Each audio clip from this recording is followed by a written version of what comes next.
Text messaging, 1843 style.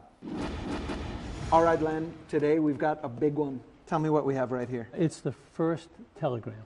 Ever. The first official telegram sent on May 24th, 1844.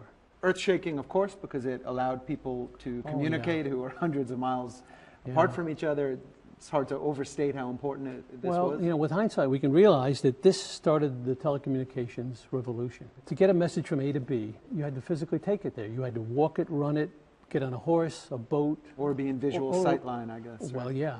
But on this day, May 24, Samuel F.B. Morse has a battery and a little key.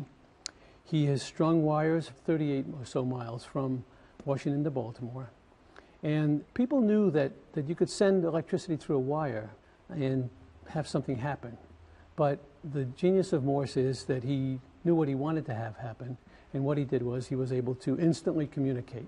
He could send a message from here to there instantly. By having the patterns and pulses of the signal. A telegraph is two things. You have to be able to send the message through a wire, a single wire, send electricity from here to there, and just on off basically.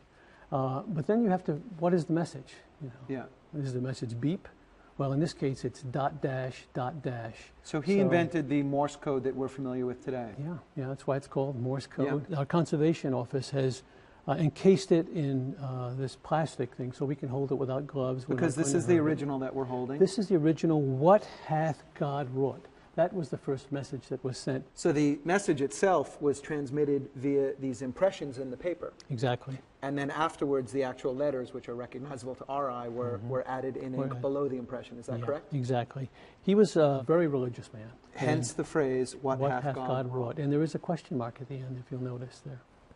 Now, Morse knew that this was an historic document. He embellished it with, first of all, writing the alphabetical letter underneath each dots or dash. And then across the top, he wrote in his own hand here, this sentence was written from Washington by me at the Baltimore terminus at 8:45 a.m.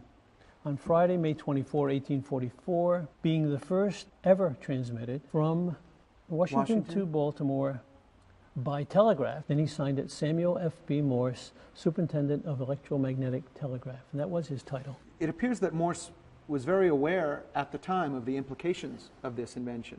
Yeah, he was, and the message is especially appropriate. Len Bruno, Manuscript Specialist for Science and Technology, Library of Congress.